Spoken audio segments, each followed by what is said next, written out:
Bismillahirrahmanirrahim. Alhamdulillahirabbil alamin. Allahumma shalli ala sayyidina Muhammad wa ala ali sayyidina Muhammad, amma ba'd.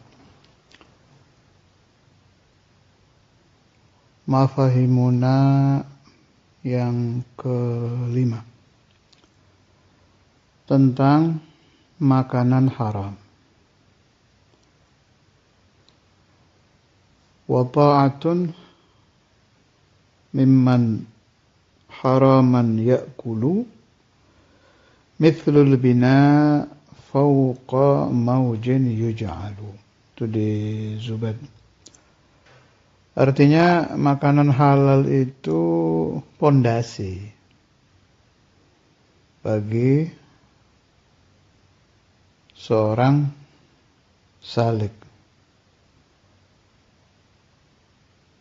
Mau tiap hari dia puasa, malamnya puluhan rakaat, zikir, sholawat, istighfar dan lain-lain 1000, hasilnya nol. Sebab pondasi adalah makanan halal. Selain makanan halal itu bagian bangunan rumah yang lain atau bagian bangunan gedung yang lain. Tetap pondasi adalah makanan halal. Tanpa pondasi apapun yang dibangun pasti roboh.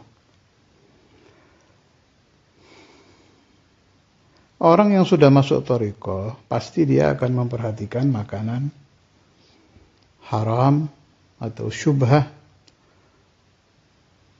atau lebih dikenal pakai ta'ya syubhat, yang dia makan, pasti dia takut. Yang ingin saya tekankan di sini, makanan haram yang masuk ke perutmu, yang ada di badanmu sebelum kamu masuk thariqah. Mulai kapan? Mulai bayi. Repot urusannya ini kan. Berapa banyak itu riwayat yang saya baca di kitab-kitab manaqib tentang imam-imam yang mengatakan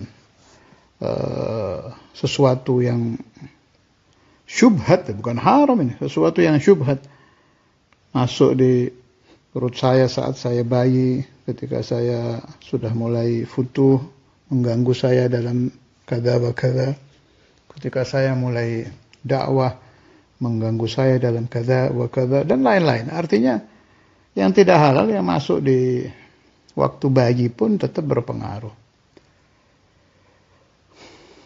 Syekhuna Ki Sa'id radhiyallahu ta'ala anhu kathiran ma yaqul, hati-hati dengan makanan.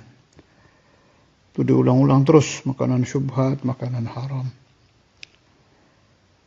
Lalu kaifal makhraj, solusinya bagaimana? Tidak ada jalan lain kecuali memohon kepada Allah Subhanahu wa taala yang terlanjur masuk di badan kita supaya disucikan. Allah innahu ala kulli syai'in qadir. Kaifiyahnya macam-macam.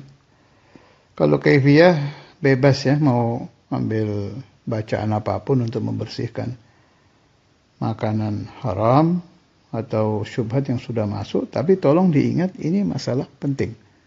Harus dibersihkan kalau Anda ingin futuh, ingin terbuka di dalam perjalanan Anda menuju kepada Allah Subhanahu wa ta'ala. Di antaranya yang mudah saja, setiap ba'da shalah, Subhana man la ya'lamu qadrahu ghairuhu wa la yablughul wasifuna sifatah, itu sebelum subhanallah itu 3 kali. Subhana man la ya'lamu qadrahu ghairuhu wala yablughul wasifuna 'azamatah.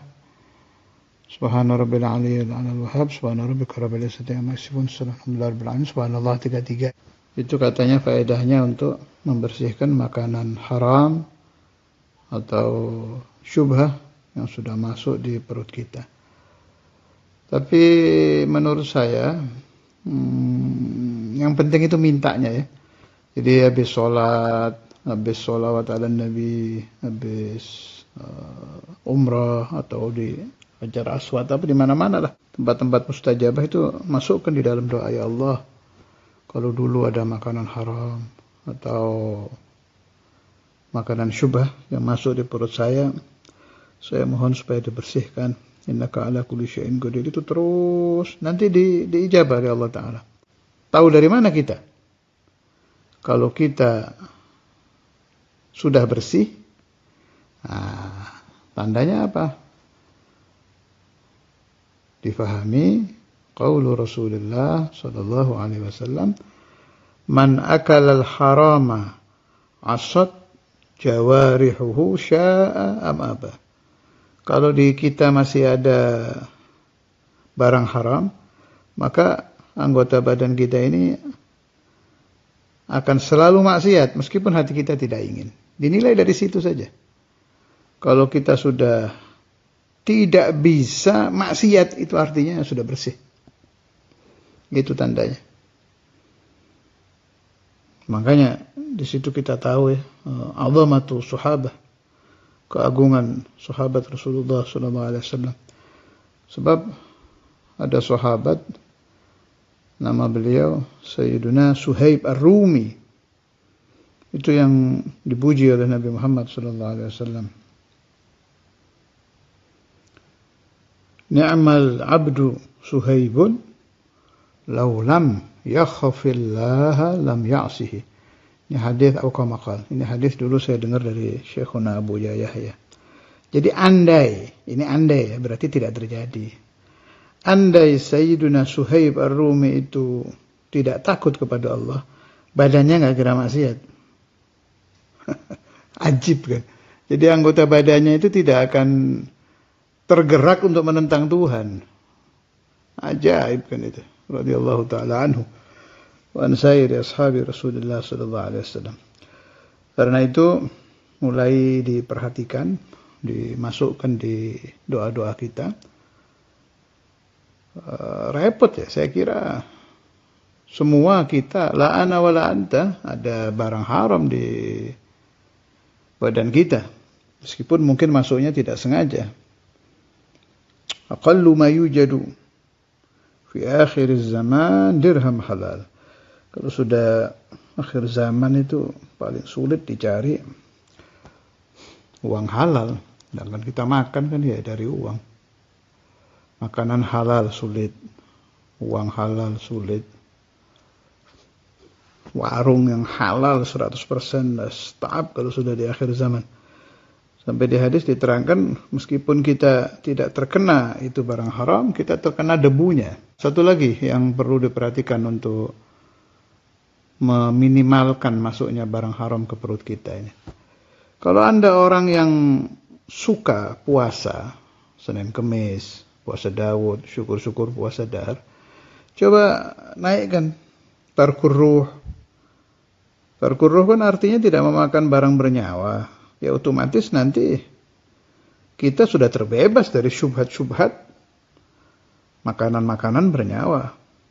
Atau mungkin Anda pakai aliran kiai Jawa, itu bagus, itu namanya puasa ngerowot. Itu kita akan terbebas dari segala sesuatu yang dimasak dari beras dan apa saja, ketan apa itu segala macam. Kalau aliran saya ngerawat itu termasuk beras apapun, beras ketan, beras hitam itu, beras merah, semualah pokoknya yang dari beras. Itu jangan ditentang tirakat-tirakat para kiai itu. Sebab ada faedahnya di situ. Faedah apa?